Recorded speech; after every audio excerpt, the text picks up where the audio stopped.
Pronto, pode começar. Obrigada, Mari. Obrigada, Antônio, Samuel, por todo o apoio até agora. Boa tarde, boa noite a todas. Bom, eu queria começar agradecendo pelo convite. É uma honra estar aqui estreando o programa Despertar, e especialmente pelo encontro Inspirar, né? Que eu acho que já me inspirou na proposta. A ideia aqui, como a Mari explicou, é trazer algumas provocações, né? Trazer algumas ideias. Eu vou trazer algumas ideias que me inspiram, que têm me inspirado na minha atuação profissional, né? No campo da filantropia para a justiça social. Como a Mari trouxe, eu sou jornalista e pesquisadora. Eu, há 7 anos, estou atuando no campo da filantropia para a justiça social, entre funções aí de comunicação e de gestão de projetos e de programas de grant making. E como uma feminista e que vem também do ecossistema de fundos de mulheres, eu estou muito olhando para questões de gênero, de equidade de gênero, né, e de filantropia feminista. Então, trouxe aqui algumas provocações nesse sentido. A ideia não é ter nenhuma ideia fechada, nenhuma fórmula pronta. Esse é um assunto muito grande que poderia ser abordado de muitas maneiras, né? Então, isso aqui é um pedacinho, uma proposta para a gente começar aí esse debate. Então, eu trouxe uma apresentação, que depois eu vou compartilhar também o link com vocês, porque tem né, todos os links de referências, caso vocês queiram mergulhar mais depois, e também os meus contatos. Bom, acho que podemos começar. Samuel, já podemos ir para o segundo slide, por favor. Em primeiro lugar, antes de entrar no nosso tema, eu acho importante a gente se situar em relação a o que quer dizer gênero, né? Porque a gente pode falar disso muito naturalmente, pode fazer parte já do dia a dia da gente ou não, mas acho que é importante a gente se alinhar, que quando a gente está falando de gênero, a gente está falando de algo que envolve todas as pessoas, né? Porque muitas vezes, quando se escuta gênero, as pessoas acham que a gente está falando sobre mulheres, né? Só sobre mulheres. Assim como muitas vezes, quando se fala de raça, as pessoas acham que a gente está falando de pessoas não brancas, né? E a gente precisa trazer esses conceitos, né? Esses marcadores de diferença para o centro das nossas vidas, entendendo como eles atingem, né? Como eles são questões de todas as pessoas.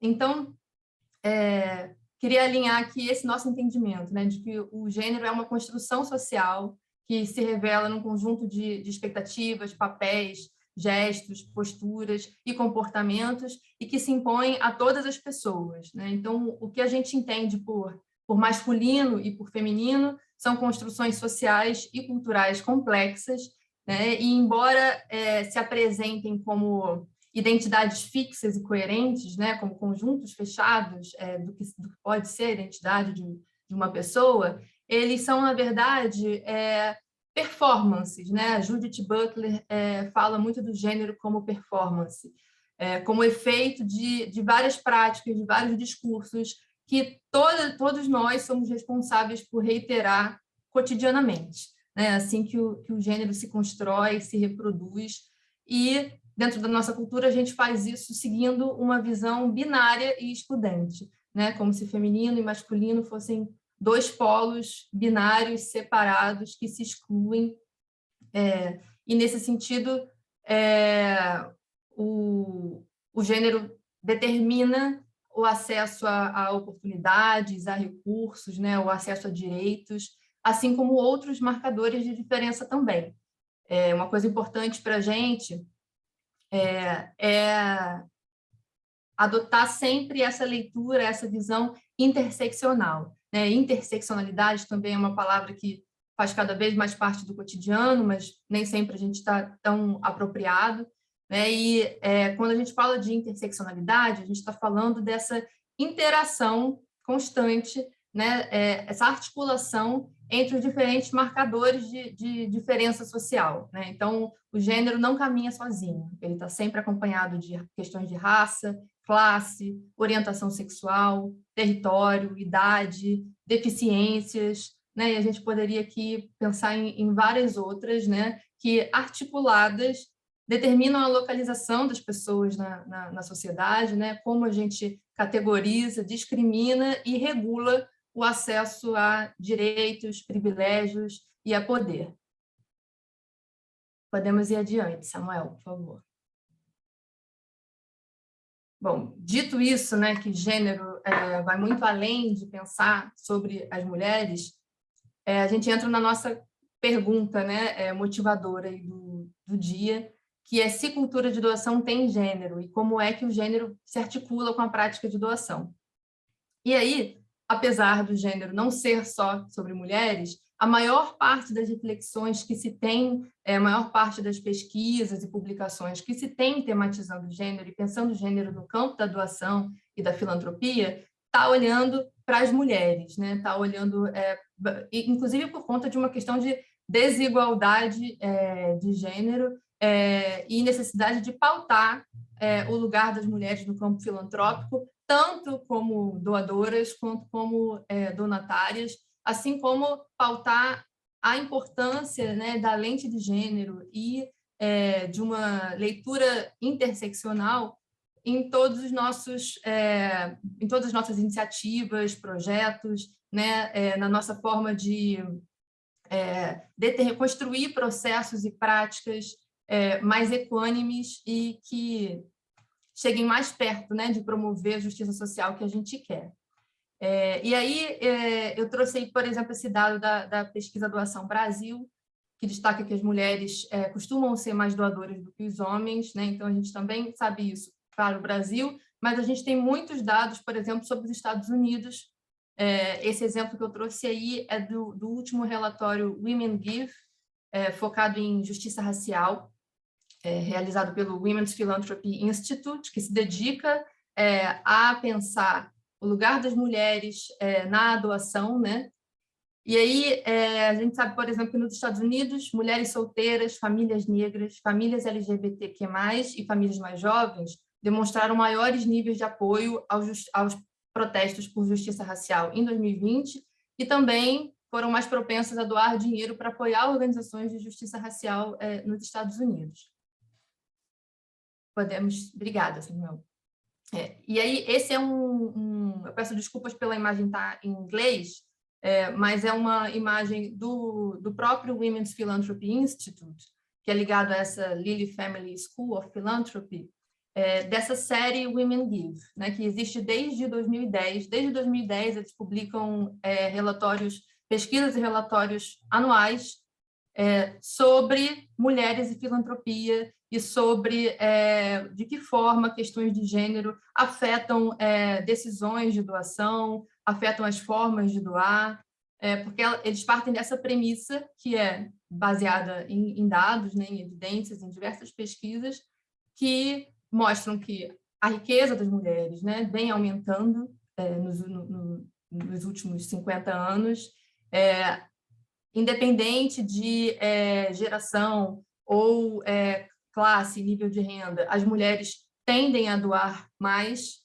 do que os homens, e, além disso, elas doam de forma diferente, né? Desde as motivações até as causas, ao comportamento em relação à doação, homens e mulheres têm demonstrado padrões diferentes de doação. Então, são várias pesquisas que se debruçam sobre essa diferença nesse padrão de doação.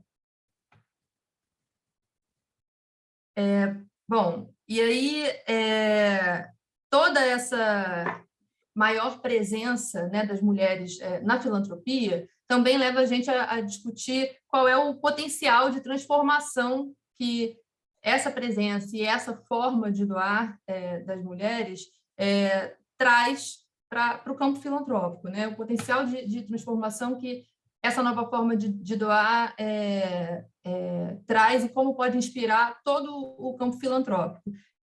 Tem gente que está discutindo isso, tem muita gente que está escrevendo sobre isso, sobre como valores e comportamentos que, na nossa cultura, são associados ao feminino, né, ao gênero feminino, como cuidar, escutar, acolher, agregar, acreditar, cooperar, né? Como se envolver mais, né? Como esses valores que são culturais, né? Nada disso é naturalmente feminino, né? Tudo isso tem a ver com competências que as mulheres desenvolvem porque são responsabilizadas socialmente por determinados trabalhos, por determinadas funções na sociedade.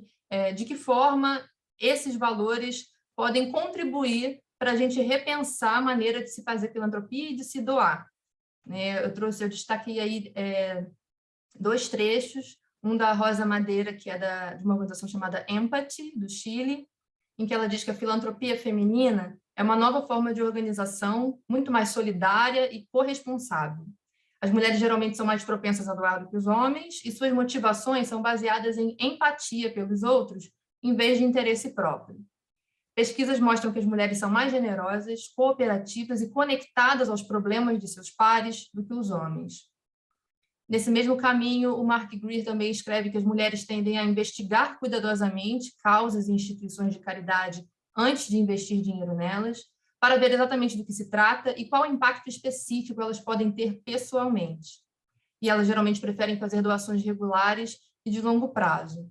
É muito importante que a gente não se apresse na leitura desses textos para essencializar homens e mulheres, né? Essencializar essas diferenças de gênero, né? A gente está falando de tendências, está falando de pesquisas que se baseiam em dados, mas a gente tem que tomar muito cuidado para não naturalizar essas diferenças e, assim, acabar reiterando esse binarismo de gênero e essas diferenças que são culturais, né? Deixando de observar o aspecto sociocultural dessas diferenças. Bom, como eu falei no início, quando a gente fala de filantropia e de gênero, a gente tem caminhos muito diversos para seguir, né? Esse é um campo multifacetado que pode ser abordado a partir de diferentes perspectivas, muito dependendo da visão de cada um, né? Da visão de cada pessoa e a visão de cada organização em relação ao tema. E aí a gente não vai entrar aqui em detalhes, a gente tem pouco tempo para trazer um panorama, né, e questões mais provocadoras, mas eu queria destacar que a gente pode falar disso a partir de diferentes perspectivas, né, pensando as mulheres como doadoras, né, pensando também no foco da filantropia nos direitos das mulheres e na promoção da equidade de gênero, pensando nos profissionais do campo filantrópico, quem são os profissionais do campo filantrópico, e mesmo se independente do gênero, se a pauta da equidade de gênero está dentro das organizações, né, e é algo que só faz sentido se é de dentro para fora, né, se as organizações também estão se investigando nesse sentido e se comprometendo com questões de diversidade e inclusão. Também tem a ver com pensar organizações de mulheres e organizações que promovem direitos das mulheres, né, e equidade de gênero como donatárias prioritárias. E a gente sabe, por exemplo, que organizações de mulheres recebem menos recursos, né? A causa da equidade de gênero globalmente mobiliza menos recursos do que várias outras causas, quando, na verdade, a gente deveria pensar tudo isso de forma mais integrada, né? Mais interseccional. A gente deveria levar essas lentes de gênero e essa leitura interseccional para toda a nossa atuação, né? Para todo o trabalho do investimento social privado e da filantropia. A gente também tem diferentes abordagens, né, para tratar desse assunto. Se vocês jogarem filantropia e equidade de gênero no Google, por exemplo, vocês vão ver que tem várias terminologias, várias organizações produzindo manuais e guias para orientar os atores do campo filantrópico no sentido de fazer um trabalho mais efetivo e mais ligado à promoção da equidade de gênero, mas isso aparece a partir também de várias perspectivas. A gente fala de filantropia com lentes de gênero, tem organizações que falam de gender-wise giving, outras que falam de gender transformative giving. Tem muita gente também conversando sobre processos de monitoramento e avaliação que sejam né, gender transformative também, que consigam, de fato, incidir na mudança de cultura e de padrões que reforçam a desigualdade de gênero. Tem também um amplo campo da filantropia feminista, né? Então, é realmente uma porta de entrada assim, que leva a gente para vários caminhos. Mas acho que o principal aqui para essa nossa conversa é pensar que tudo isso que a gente está falando é muito menos sobre quem e muito mais sobre como, né? Muito menos sobre... claro que a gente, para promover esses valores culturalmente femininos, né? E para conseguir promover mais a equidade de gênero, ter mulheres em posições de liderança, ter mulheres tomando decisões é fundamental, né? Ter espaços paritários, ter espaços com diversidade de gênero é fundamental. Mas a gente precisa muito mais se focar em práticas e em processos, né, do que em quem são as pessoas que estão liderando essas práticas e processos, né? E aí eu trouxe 2 trechos desse texto que diz que filantropia é uma questão feminista, né? Esse texto está numa edição da Alliance Magazine sobre filantropia feminista, que reúne vários textos interessantes de 2019. E aí as autoras dizem que a filantropia feminista é muito mais do que financiar as questões das mulheres, né? De acordo com o Fundo Centro-Americano de Mulheres, que é o Fundo de Mulheres da Nicarágua, que inclusive agora está sofrendo várias perseguições políticas. O atual governo, mês passado, cancelou o CNPJ delas, então a gente também tem que pensar que quando a gente fala de filantropia feminista, a gente também está discutindo barreiras políticas, né, para diversas organizações. Então, de acordo com o Fundo Centro-Americano de Mulheres, a filantropia feminista não é um ato de caridade ou um ato de poder. É um ato de solidariedade e empoderamento mútuo, em que as soluções para os problemas que as mulheres enfrentam são vistas como uma questão de responsabilidade mútua. E, no mesmo sentido, a fundadora do Global Fund for Women, uma das primeiras organizações filantrópicas feministas, né, do mundo, a Anne Fifth Murray, também destaca que não é só a doação financeira que é importante, é o como se faz, né, é o como se doa, que tem o poder de transformar os sistemas, as estruturas, as atitudes e os comportamentos tanto das pessoas que doam quanto de suas beneficiárias, e não o quanto.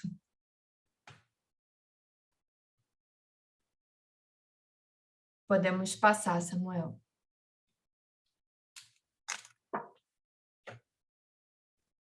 Então, reforçando essa ideia de que não é quem, mas é como, eu queria trazer aqui essa proposta de que princípios feministas, na verdade, são para todas as pessoas que doam, né? E que quando a gente pensa em cultura de doação e gênero, uma das possibilidades que a gente tem é de tentar incidir no campo filantrópico, né? Provocar o campo filantrópico a olhar para esses princípios que têm sido defendidos e praticados por organizações filantrópicas feministas e que estão dialogando com muitas coisas que aparecem de outras maneiras, né? Nos debates de diversos atores do campo filantrópico, mas que talvez não estejam tão conectados porque existe essa separação ou uma ideia de que ideias feministas, princípios feministas são apenas para organizações de mulheres ou organizações que têm a equidade de gênero como agenda principal, né? Ou organizações que se colocam, se posicionam como organizações feministas. E aí são alguns valores que têm me inspirado, né, na minha atuação e que eu queria compartilhar um pouco aqui com vocês. Essa lista que eu trouxe é uma lista de princípios de financiamento feminista do Equality Fund, uma organização do Canadá, mas eu também inseri na apresentação um link do Fundo Astreia, que é um fundo focado em organizações lideradas por pessoas lésbicas, não binárias e trans, que também têm princípios de financiamento feministas que são muito inspiradores também, muito boas referências para a gente pensar nas nossas práticas e nos nossos processos. Então, esses princípios falam, por exemplo, sobre a importância de se comprometer a desfazer as relações patriarcais e as estruturas sociais, né, do nosso contexto, que são estruturas de poder sobre as outras pessoas, né? Essas estruturas de poder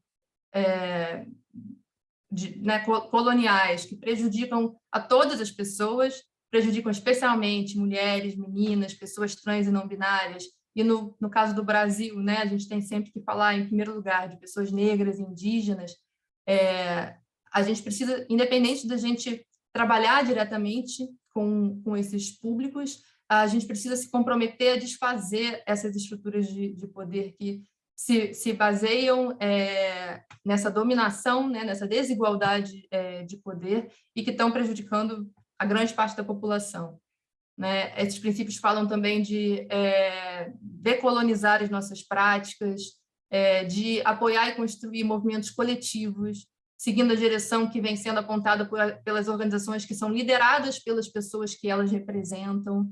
Né? Então, pensar também que o retorno do investimento, que os resultados dos investimentos podem assumir diferentes formas, né? O resultado financeiro não é a única medida importante, e aí acho que é um desafio de todas nós que estão no campo, pensar em como é que a gente pode medir melhor a transformação que a gente está tentando promover, com a qual a gente está tentando contribuir.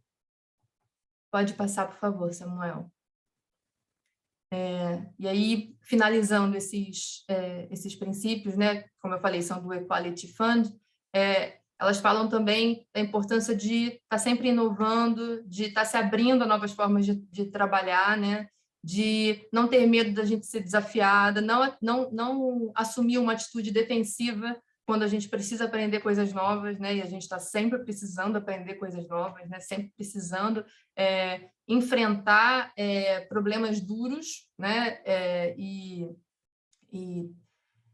encontrar novas formas de reconhecer os desequilíbrios de poder nas nossas próprias vidas e nas nossas relações. Né? Eu gosto muito desse princípio 6, que fala sobre refletir sobre os desequilíbrios de poder nas nossas próprias vidas.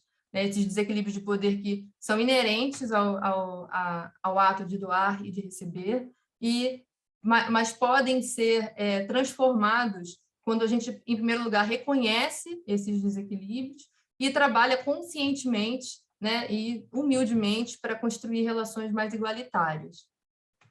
Então, eu convido vocês a conhecer esses princípios dessas organizações, e a ideia para hoje era a gente pensar um pouco como essas ideias se conectam com as práticas de doação de vocês, das organizações com que vocês colaboram, e também um pouco quais são as referências que vêm à mente de vocês quando vocês pensam em gênero feminino e em doação, ou em promoção da equidade de gênero e doação, quais são as pessoas, as organizações, as práticas, os princípios que têm feito parte do cotidiano de vocês e que a gente poderia compartilhar aqui hoje.